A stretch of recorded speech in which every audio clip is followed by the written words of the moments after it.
Olá, muito boa tarde. Começa agora mais um programa Mercado Futuro. Eu converso com vocês aqui do estúdio da B3, Brasil Bolsa Balcão, no Centro Histórico de São Paulo. Esse programa que você está assistindo pela TV, ele simultaneamente é transmitido pela página do canal no Facebook. Você pode entrar ali na internet e olhar. E depois de alguns dias, esse programa fica disponível, essa entrevista, no YouTube, numa página que chama-se Programa Mercado Futuro. E lá fica. Todos os programas que eu fiz este ano estão nessa página. Você pode ver, rever, conferir, enfim. Bem, eu já tive um amigo economista que dizia que um dia eu reclamei para ele, ele falou que ele não estava ali para explicar, estava ali para confundir. Que a economia é uma coisa que brasileiro entende pouco de economia.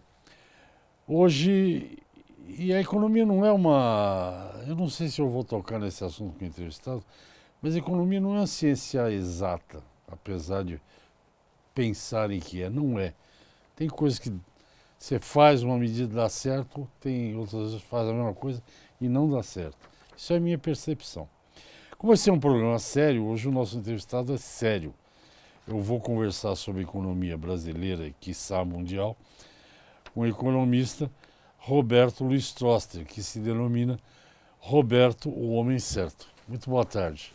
Boa tarde. O Homem Certo. O Homem Certo. Bom, primeira coisa, quer dizer, ciência 100% exata não existe nada. Quer dizer, medicina, às vezes você dá um remédio, cura, outras vezes fica pior. Pode escolher a ciência, quer dizer, você sempre tem alguma coisa. Eu sempre falo que economia, os economistas são a inveja dos engenheiros. Porque você, como economista, você analisa uma realidade que está mudando.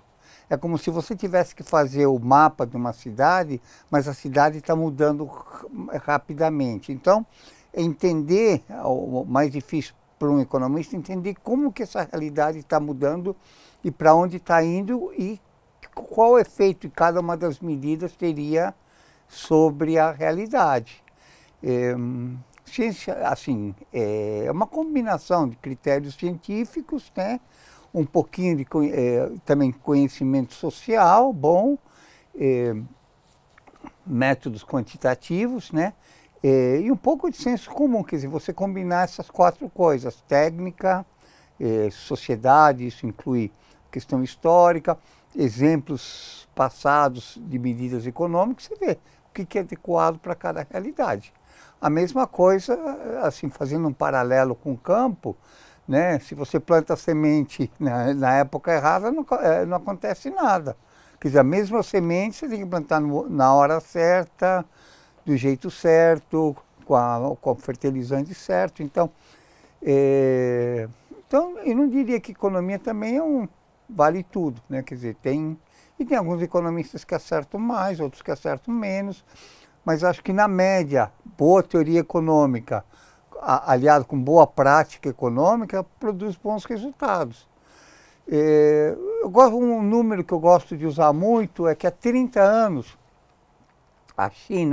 o PIB da China era menor que o brasileiro. Hoje, o PIB da China é 7 vezes maior que o brasileiro. Aí, duas coisas, não tem nada que a China não tenha, que o Brasil não tenha melhor, primeiro. Segunda coisa, a China até tem uma desvantagem. Muitas das coisas que eles usam para produzir lá, eles importam daqui. Quer dizer, ferro vai daqui, tem que atravessar todo o Pacífico para chegar lá. Soja vai daqui para alimentar os chineses. Quer dizer, e a grande diferença dos dois países, a única diferença importante, é política econômica.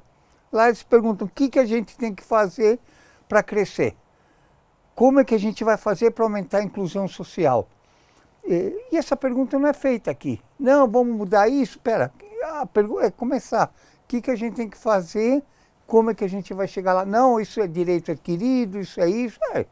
Você não quer mudar, o resultado a gente tem aqui. Eu pensei que você ia dizer que a diferença era, entre o Brasil e China, era Xi Jinping com Michel Temer. Eu achei que era essa a diferença. Mas sobre a ciência, só para levar lá no começo da conversa, teve um cidadão que foi paraninfo de uma turma de médicos e ele era agrônomo. E aí ele quis aquela coisa que todos os palestrantes, eu pelo menos tento fazer isso, você acha que tenta também. No início de um discurso, tenta fazer uma gracinha e tal, para dar aquela icebreaker, né, que chama, quebrar o gelo, né? E ele lá, um agrônomo no formandos de medicina. Falando de ciência, ele abriu o discurso dele, o speech, dizendo assim, senhores, quando o agrônomo erra, a terra mostra. Quando o médico erra, a terra esconde. Então, pô, diz que ninguém riu na plateia. Eu vou falar uma outra coisa. Uma das grandes coisas que eu me orgulho, um dos momentos muito felizes, foi quando eu parei de ser professor. E 2 anos depois, quer dizer, você tem o paraninfo, que é um dos professores da casa que é escolhido. E eu fui o paraninfo da turma, da PUC, né? E me emocionei muito. E aí eu também fiz um discurso e falei para eles, olha, para os meus alunos, metade do que vocês aprenderam aqui vocês nunca vão usar.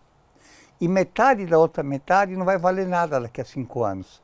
Sobra só metade da metade da metade. Não, mas é que todo dia você tem que aprender a estudar, aprender a fazer as coisas. Quer dizer, todo dia você tem que parar, olhar para a realidade. Eu, pelo menos, começo todos os meus dias, né, na cozinha, né? Eu abro o jornal, eu gosto de ler o jornal. Leio na internet as notícias, vejo, mas leio os jornais com atenção. Leio, penso, analiso se está mudando, não está mudando. Eu acho que assim, entender como é que está mudando é a parte mais difícil de ser economista e mais difícil ainda de ser objetivo. Vamos dar só um exemplo.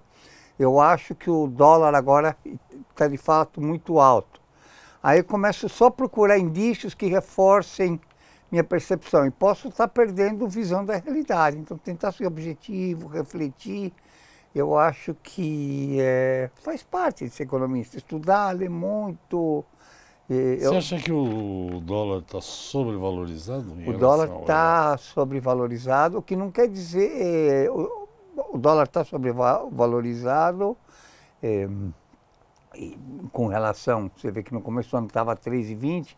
Hoje você tem um problema de fluxo que o Banco Central está tratando como se fosse um problema de estoque. Então, estamos gastando muito dinheiro e tendo muita volatilidade. Mas ele está quase na casa do 4, né? Ele está em 3,90. Muita volatilidade, mas assim... e uma combinação de 3 coisas diferentes. Um é a política de reservas, né? Os 300 bilhões lá. Que é errado, quer dizer, essa política de reservas é cara e arriscada. 2 é a política de swaps cambial. E 3 é não mexer no mercado. Quer dizer, a legislação cambial é da década de 30. De 30, né? Então você tem uma B3 super sofisticada e eficiente, movimenta centenas de bilhões por dia, e um mercado à vista travado, burocrático, né? Você é um defensor de por que a gente não pode ter conta em dólar, né? Mas você sabe que hoje... Vamos intervalo. Já voltamos já. Converso com o economista Roberto Luiz Tosta e falando sobre alguns pontos da economia, porque a economia é um assunto que não dá para terminar em meia hora, mas a gente volta já, até já. Ok, estou de volta ao programa Mercado Futuro. Meu entrevistado é o economista Roberto Luiz Tosta, que vocês já conhecem, grande figura, grande economista, professor que eu vejo nos Face da vida, nas redes sociais, os alunos, ele tem alunos que adoram ele, mesmo ele dizendo que não dá aula mais. Bem, conforme estamos comentando aqui no intervalo, você disse que aqui a B3 tem um sistema sofisticadíssimo de dólar futuro, negociação de moeda americana. O mercado físico nosso é da década de 30, do século passado. E ao mesmo tempo você falou que a política de swap é troca, tá? Para cambial, você troca uma coisa por outra, né? Swap cambial, imagina que troca dólar por real por dólar. Que a política de swap cambial é errada. Não tem uma contradição nisso tudo aí? Tem, então eu vou explicar por partes. Primeiro, eu vou voltar 200 anos no tempo. como é que os mercados se ajustam? Tinha uma discussão muito grande, né? E um economista que mostrando como é que os mercados determinam os preços, né? Esse economista chamava Davi Ricardo, e ele explicava que assim, quando, por exemplo, a bolsa subiu 15%, caiu 12%, sei lá o quê, não é que todas as ações caíram de preço, nem todas as ações subiram de preço. É que as últimas ações são negociadas a esse preço, né? Isso que faz o preço subir ou descer. Quer dizer, então, vamos supor, você tem um bom exemplo disso, tomate na feira, no fim de feira, né? Se tem pouco tomate, o preço dispara. Se tem muito tomate, o preço despenca. Mas não quer dizer que todos os tomates são vendidos a esse preço. Então, isso acontece no mercado cambial brasileiro, que são os últimos que são comprados ou vendidos. Então, ter isso presente. Isso acontece no mercado de dólar, que são os últimos contratos de dólar que estão, as últimas compras e vendas de dólar que fazem o preço do dólar. Qual que seria a prescrição? Só para entender, quer dizer, hoje, por exemplo, o dólar, digamos, começou o dia sendo negociado, vamos falar, tanto faz compra ou venda, 3,80, digamos. Mas chega lá o último negócio às 5h30 da tarde, 3,95, esse é o preço do dólar do dia. Esse não preço, é o mas ao longo 3,80. isso é o preço Entendi. de fechamento do dia, mas imagina ao longo do dia, tem uma hora que alguém precisa comprar dólar e ninguém está querendo, sobe. Aí tem alguém que precisa vender a qualquer preço, aí despenca. Quer dizer, isso acontece porque o mercado é muito estreito. O que seria uma política cambial interessante? O Banco Central pôr um patamar e começar, se caiu mais de 1%, começa a injetar dólar. Se começa a subir muito, começa a vender dólar. Quer dizer, começa a estabilizar o preço. Um dos papéis do Banco Central é estabilizar o preço. O que o Banco Central faz? Em vez de fazer isso e usar as reservas para isso que tem reserva, né? As reservas estão em 380 bi há 5 anos, há 6 anos. O que ele devia fazer? Comprar e vender dólar na hora para evitar o preço final. O que ele faz? Ele faz hedge cambial no mercado futuro. Não é o futuro que faz toda a diferença, é a vista que está fazendo. Então, ele está atuando na ponta errada do mercado. Se eu quisesse, na feira, fazer que o preço do tomate se estabilizasse, eu vejo que está faltando tomate, ponho tomate. Está sobrando tomate, compro tomate, para o preço ficar naquele jeito. Não começo dando hedge na BMF de... Tomate o mês que vem. Tomate o mês que vem, que é o que o Banco Central faz, né? Entendi agora. Ele não está operando onde você disse que está o problema, que é no físico. Uma questão, mudando de conversa, como diz minha sogra, mudando de pato a ganso, né? Eu nunca entendi... A mãe da Roberta. É isso. Eu nunca entendi direito o que quer dizer que, por exemplo, tem a história que o PIB em 2018, estimativa de muitos analistas, ia crescer 3%, o governo inclusive. Hoje já estão falando em 1,5%, gente como o Zé Roberto Mendonça de Barros, por exemplo, 1,5%, 1,6%. Eu queria entender o que é o crescimento do PIB baseado no consumo. O que é exatamente isso? Primeiro, foi isso, né? Primeiro você tem consumo, vamos voltar para trás um pouco. Primeiro, a resposta é dividida em 3 partes. Primeiro, de maneira geral, os analistas são ciclotímicos, né? Está todo mundo achando que vai bem, aí se auto-reforça. Bate um vento. Aí depois começam a ser pessimistas. Você teve uma coisa que foi um choque em maio, foi a greve dos caminhoneiros. Isso reduziu o PIB alguma coisa no mês de maio, né? Fez o PIB cair muito, o PIB do mês de maio. Não quer dizer que o PIB como um todo vai cair esse tanto, né? Mas o que acontece? Os economistas, a maioria dos modelos de projeção, usam o retrovisor, vê como é que está caindo. Está caindo, então vamos projetar isso para frente. Fazem isso com câmbio, fazem isso com... Então, um pouco, por isso você tem uma depressão ou um viés baixista. Mas vai crescer acima de 2 com certeza. Você tem alguns problemas estruturais, mas você tem algumas vantagens boas. Então, estão sendo super pessimistas. Você vê que as projeções estavam caindo, caíram para 0,7 na semana passada, 0,3 nessa, possivelmente um pouco, aí já vão começar de volta. Isso são ciclotímicos, não adianta, né? Mesmo com dólar, você vê que as projeções subiram. Mesmo os economistas é tipo efeito manada? Tem muito, não sei se é feito manada, mas alguma coisa parecida, não é feito... muitas referências uns nos outros, um pouco... Keynes, que é um dos economistas mais famosos da história, falava que errar junto com os outros é mais bem aceito do que acertar sozinho, né? Todo mundo errou, ninguém acha você coisa, mas se você acerta sozinho... você vai tomar burlada. Então... Essa é boa, errar em conjunto é menos... menos doloroso. Todo mundo falou, quer dizer, você não é pior que os outros, né? Então, por isso que o... Quer dizer que então a economia, o PIB, ele caiu em maio, óbvio, faltava até coisa na feira, por causa da greve do caminhoneiro, não é? É verdade. E aí depois junho, julho, começou já a melhorar um pouquinho. Na ponta, essa é a tua visão? Essa é a minha visão. E é razoável que seja assim, né? Não é razoável. Eu tento, aquilo que eu falei no bloco anterior, ser o mais objetivo possível, né? Então, Você falou um negócio muito... Eu nem queria tocar. Não respondi a pergunta. A segunda coisa de consumo é uma visão um pouquinho anacrônica da economia. Também, na década de 30, você tinha um problema de falta de consumo. Não é o problema, quer dizer, o problema mudou. E tem gente que ainda acha que aumentando o consumo vai crescer, só isso vai fazer porque se incentiva o consumo, incentiva a produção. Não é mais assim, mudou. Os problemas são outros, a sofisticação da economia é outra.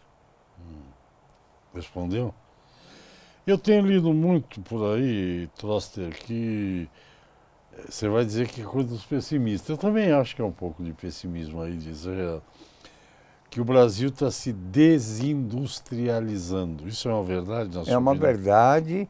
Você tinha que a indústria perder mais ou menos, números redondos, 30% do PIB industrial caiu na indústria. Isso é uma coisa muito ruim, porque tem externalidades, efeitos no emprego, no setor de serviços, quer dizer, é ruim para o país ter menos indústria e algo que, se a gente vai procurar a causa, é a política industrial dos industriais. A visão que eles têm da indústria é uma visão obsoleta. Eu vou dar só um exemplo, né? E um número. Sabe aquele selinho que tinha em cima do vinho? Do vinho importado? Isso foi feito pelos produtores nacionais para fazer a vida mais difícil dos estrangeiros. Os produtores nacionais falaram, não, nós temos que evitar que os vinhos estrangeiros desloquem os nossos das gôndolas dos supermercados. Mentalidade de titica, quer dizer, em vez de se proteger do mercado de 200 milhões de consumidores, olha, existe um mercado de 7 bilhões de consumidores no mundo inteiro. Quer dizer, o mercado é 35 vezes maior. Então, o que você tem que fazer? Falar, não, vamos juntar com a Argentina e vamos juntos exportar para o mundo inteiro, ocupar as gôndolas dos outros países. Então, aqui tem ainda essa visão protecionista. O crédito está caro, o que eles fazem? Ah, não, arruma um BNDES e o resto que se lixe, né? Então, se você não mudar a mentalidade deles, isso é uma coisa. A segunda coisa é a dificuldade de fazer negócios no Brasil. Já você fala, tem que chamar um intervalo. Converso com o Roberto Luiz Troster, economista, falando de alguns pontos da economia brasileira. Nós voltamos rapidinho, até já. Tem gente que Olá, estamos de volta para o Mercado. Para o banco. Agora quem fala sou eu. Aqui tem uma ordem, tem uma certa ordem. Eu lembro que eu falei que o problema é sério, a gente só ri no intervalo. O senhor estava falando da obsolescência da visão industrial brasileira. aproveito e você vai retomar essa conversa. Você, por exemplo, eu acho uma coisa completamente... Isso eu acho obsoleto, mas tem gente que defende com unhas e dentes. Essa rota 2030 dá subsídio para montadoras de carro, se você quiser, você comenta também, mas vamos lá. Olha, eu acho que a gente tem que focar no que é importante. No caso específico, a dificuldade de tocar negócios no Brasil é muito Você grande. estava dizendo isso. Você sabe que tem um ranking de facilidade de fazer negócio que é feito tanto pelo Fórum Econômico Mundial, em Davos, como pelo Banco Mundial, e mostra que o Brasil é o segundo país mais difícil da América do Sul, só perde para a Venezuela. Em burocracia, em complicação, imposto, alíquotas, quer dizer. Então é muito difícil produzir no Brasil. Então o que acontece? As indústrias de baixo valor agregado e custo de transporte alto, como cimento, esse tipo de coisa, continua viável. O resto cada vez mais está se deslocando. Hoje, isso é manchete da Folha, 7 em cada 10 novas empresas no Paraguai são feitas por brasileiros. Uhum.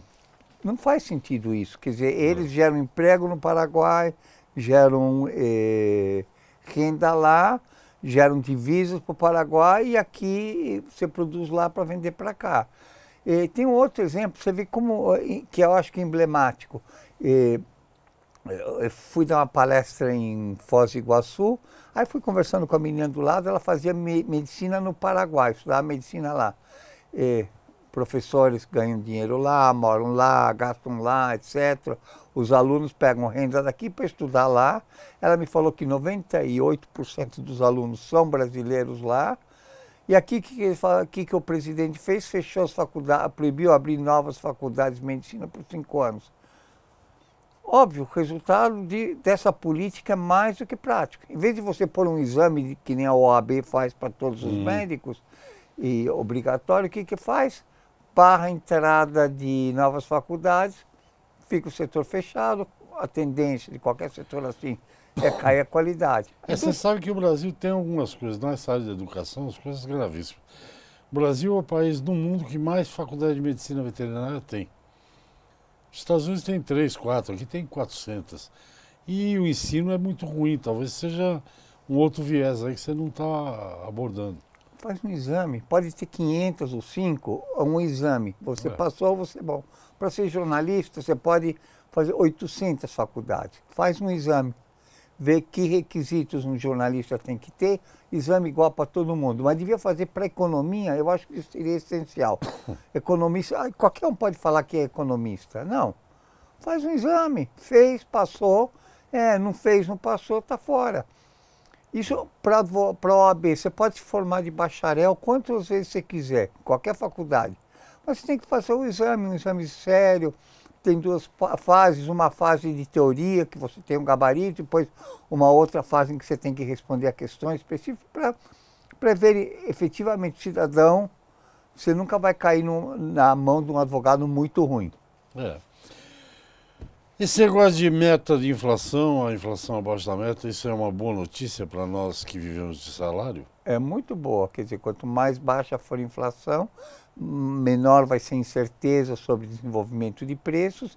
Especificamente, se você só repõe a inflação, vamos supor, todo ano você tem um salário, aí no fim do ano eles te reajustam pela inflação. Vamos supor que a inflação é 10%, na média você vai ganhar 5% menos nesse ano, porque você começa, cada mês vai perdendo um pouquinho, e aí na média, quanto menor for a inflação, menor é a perda real. Quanto menor a perda for, maior é a renda que você vai ter. Então isso é muito bom. Isso melhora o consumo, que melhora a produção, que melhora... eu acho que a gente tem que...